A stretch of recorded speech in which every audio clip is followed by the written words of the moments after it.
From WBAY-TV, your first alert station, Action 2 News at 4:30 starts now. Right now on Action 2 News at 4:30, the state assembly delays voting on repealing the statewide mask mandate, but leaders say that vote will still take place at some point. Why the delay, and what are local businesses saying about a possible repeal? Plus, several counties in our area taking part in the national point-in-time count that records how many homeless people in our area have shelter. We'll break down the results with our reporter who was along for the count last night. And organizers of EAA AirVenture are planning to hold an in-person event this year after canceling due to COVID in 2020. You'll hear why they're doing this, even with plenty of uncertainty still remaining, of course, with the pandemic. Good afternoon. Welcome into Action 2 News at 4:30. Two news reporters, Dakota Sherrick and Joshua Peguero. Now, the state assembly was initially set to vote on repealing the statewide mask mandate this morning, but after hours of discussion, Assembly Speaker Robin Vos announced the chamber would be delaying the vote on the mask order due to financial concerns. Lawmakers are worried the state could lose nearly $50 million in federal food assistance funding if the public health emergency is overturned. Instead, the state Senate convened today to pass an amended coronavirus relief bill to help ensure the state can still receive that federal funding. Now, Assembly Speaker Vos indicated the Assembly is still going to, at some point, vote on the repealing the mask mandate. Joshua Peguero spent time today speaking with some local businesses about this ongoing debate. He joins us now in the newsroom. So, Joshua, let's look at these small businesses. What was their reaction to the news today? So there's a lot of uncertainty going on among businesses because they just don't know what direction is coming from the top. A lot of these businesses have developed their own sort of mask rules, which is either requiring customers to wear one, and that means if they don't, they'll kick them out. And then other businesses are saying, you know what, if they want to come in with a mask, great. If they don't, that's fine as well. Again, it's just there's no certainty. There's no clear guidance coming from the top on what they should do.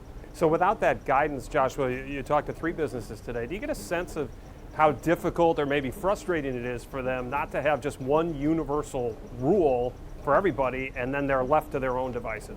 So one thing that they said is that they enjoy or they like having a mask mandate because it gives people an incentive to wear one. There's no need for them, and it also adds teeth to it, as opposed to them, as a business owner saying, hey, you have to wear one to come in, and then someone acting up or having some sort of confrontation. There's like a set guidance that comes from the state, and it just helps, and it's something, one less thing to worry about. They can worry about how to generate more business, given that we're in a pandemic. They can worry about applying for different loans, and they can also worry about bringing in clients.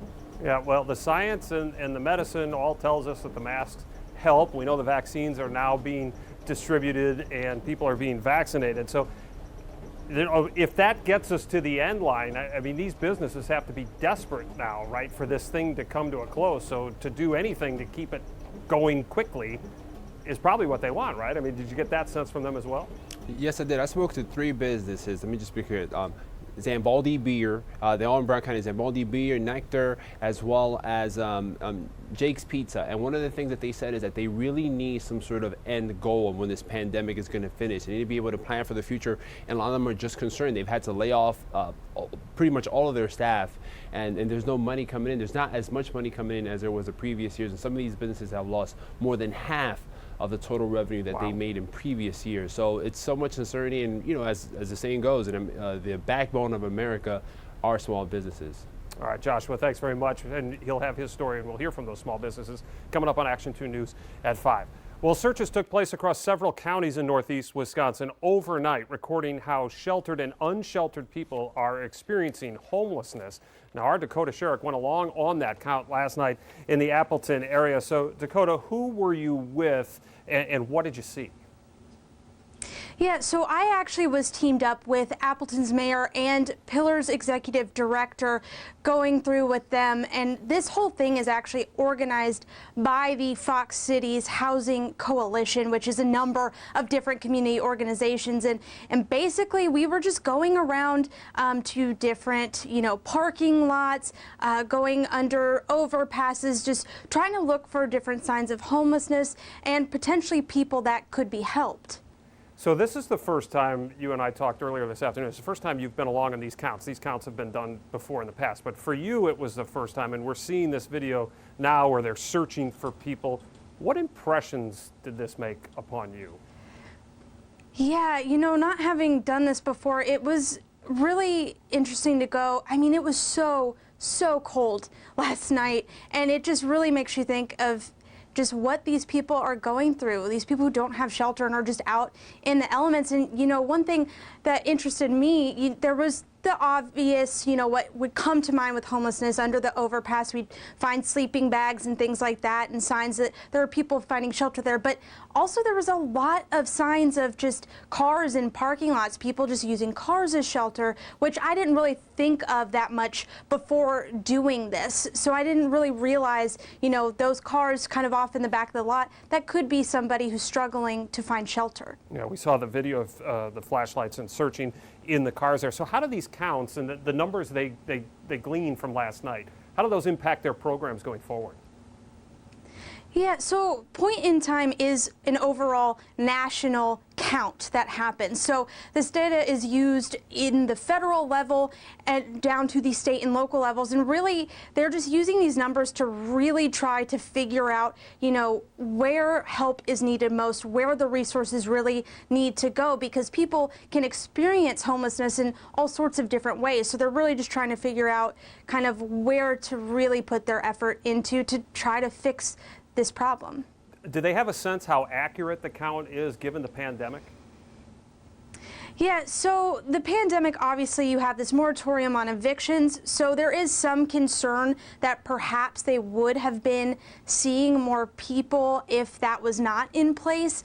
Time will tell with that, really, but even the final count from last night, they found 9 unsheltered people compared to 21 people the year before, but that's only the preliminary number. And in fact, that number is already growing because they go back to some of the areas where maybe we couldn't find people but found signs of people finding shelter. So they double back and really make sure to get as accurate of a count as possible. So that number will be higher, and they'll have the final number on Monday. All right, Dakota, thanks very much. And that story also coming up on Action 2 News at 5.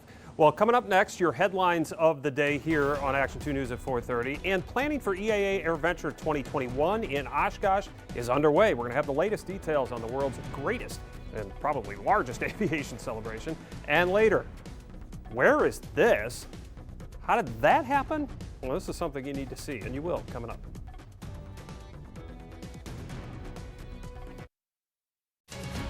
You're watching Action 2 News at 4:30 with Chris Roth, your first alert station. Welcome back. Turning now to your headlines of the day. The first known cases of the South African COVID-19 variant have been detected in the U.S. South Carolina health officials say the 2 patients do not have travel history and there's no connection between them. Health officials believe the existing vaccines will work to protect people from this variant, and at this time there is no indication the variant causes any more severe illness. Students in the Oshkosh Area School District will return to in-person learning 5 days a week starting next month. Pre-kindergarten through 8th grade return on February 18th, followed by grades 9 through 12, returning the following week on February 25th. Students enrolled in E-Academy will remain online. Now, more information on this plan can be found at WBAY.com. President Joe Biden is ordering government health insurance markets to reopen for a special enrollment period to offer health insurance to those without it. The order directs healthcare.gov to accept new applications for subsidized benefits. The special enrollment period will run February 15th through May 15th. EAA is planning to host AirVenture later this summer in Oshkosh after having to go virtual last year. But plenty of questions remain regarding the pandemic, so we're going to ask them in a conversation with the EAA. That's coming up next. And Brad has 3 brilliant minutes to tell us all about the correlation between a full moon and our sleep patterns. And FYI, there's a full moon tonight, so stick around. Welcome back, everybody. Let's take a look now at what's coming up at the top of the hour on Action 2 News at 5. Cami Rapson joining us live in the newsroom with a preview. Hi, Cami. Hi, Chris. We're getting a lot of updates today about vaccination clinics around the area. Ascension St. Elizabeth in Appleton holding its first clinic today for people over 65, giving doses to more than 200 people. Bellin Health says it's now taken appointments for new clinics opening in Oconto and in Marinette. And in just the past hour, we got our first look at the clinic going up at the Fox Cities Exhibition Center. We'll have a live report from Appleton at the top of the hour. Chris. All right, thank you. We'll see you in just a couple of minutes. Well, after having to take to the internet instead of the skies last year, EAA is gearing up for EAA AirVenture in 2021. It's coming this summer, already announcing some of the groups that will appear, like the Air Force Special Operations Command. That is an impressive collection of aircraft and personnel.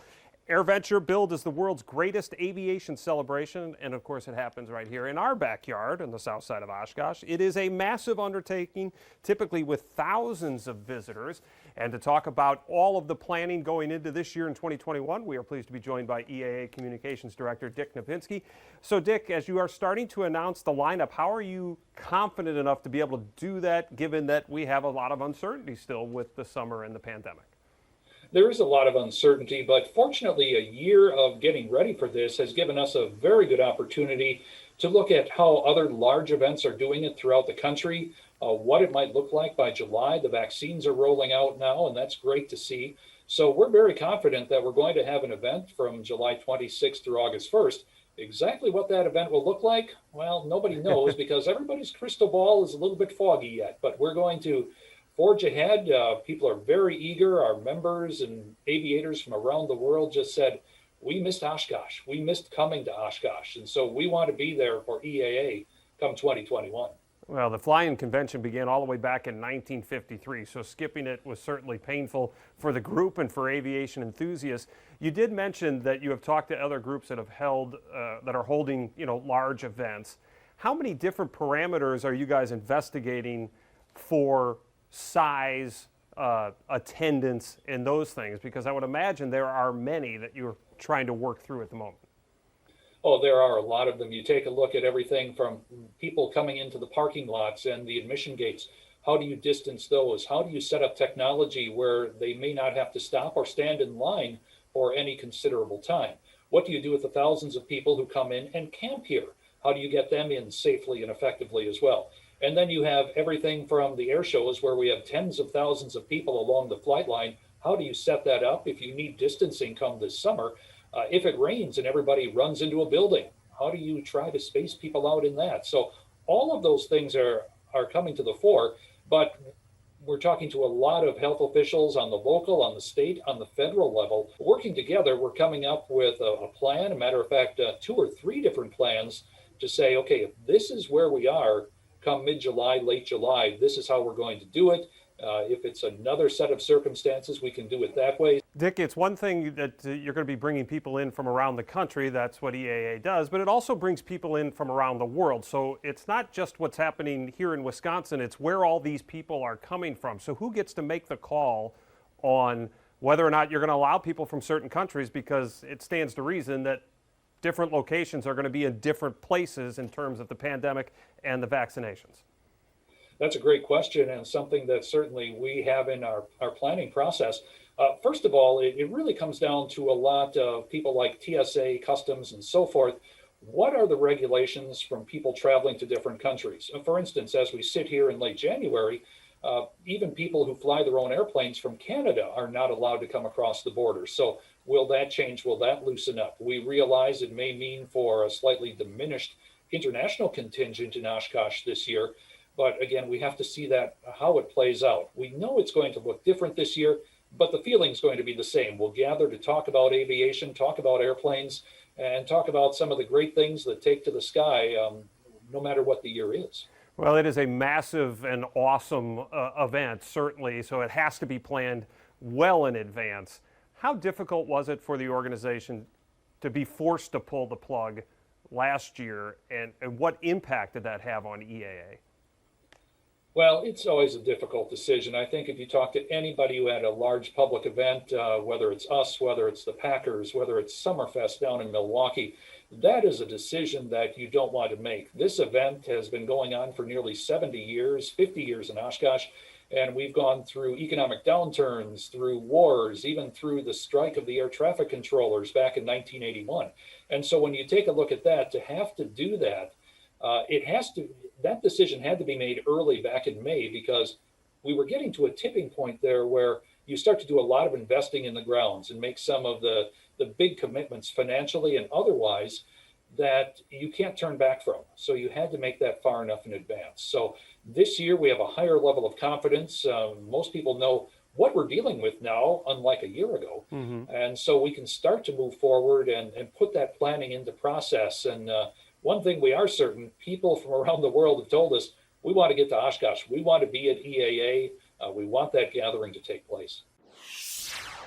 All right, our thanks to Dick Napinski, and hopefully we'll all be watching EAA later on this summer. Let's turn now to 3 brilliant minutes with Brad. We have the moon.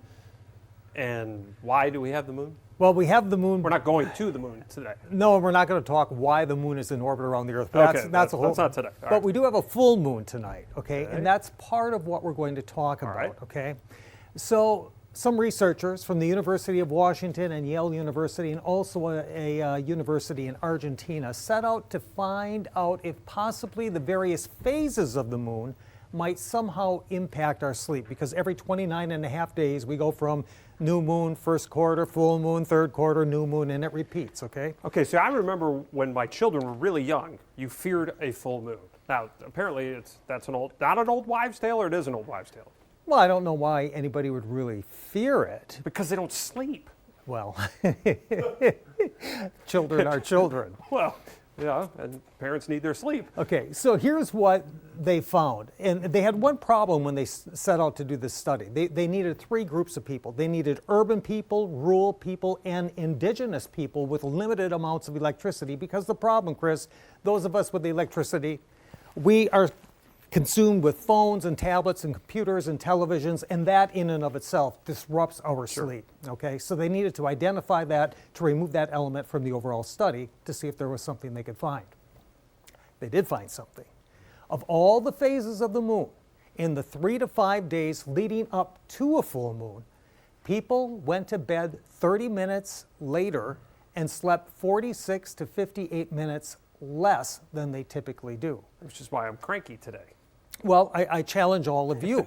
Do you Sure. feel anything over the past couple of days? Any of you at home, have you noticed anything different about your sleep habits? Now, maybe it's just a coincidence, but I know for a fact for me, the last 2 mornings, I've been waking up too early. And I am tired, and I am cranky. But it's because, maybe it does have something to do with the moon. But in the research, they said that it was blatant, that there was definitely in all 3 groups, the urbans, the rurals, the people from Argentina, that everywhere, Okay. that it was very pronounced. And in fact, this was their closing statement on this whole study. And it says that this pattern may indicate that our natural circadian rhythms are somehow synchronized with or entrained to the phases of the lunar cycle. So something that I guess we take the moon for granted. But maybe there's something deeper going on with all of us as the moon makes Like its way- so many other things in nature are so tied to lunar cycles. Absolutely, and this harkens back to the story we had almost 2 months ago. The little spider in space could make a web with 0 gravity, but didn't know what's up and what's down until you showed it the light, and it assumed it was the sun. And it's like, oh, show me the sun. That's up. That must be down. It could surmise Sure. by that light source. So it's just nature, the sun, the moon, the whole thing. It's working on us in ways we don't understand. All right. Well, thanks for helping us try and make some sense of it, Bradley. We'll see you in just a few minutes. Get a good night's sleep. Apparently, it's going to be easier tonight than it was last night. All right. Speaking of nature, sometimes it can be the world's greatest artist. Something you need to see when we come back. First Alert Weather with severe weather specialist Brad Spakowitz. Sponsored by Tundraland. Beautiful decks, replacement windows, bath remodeling, built with American pride.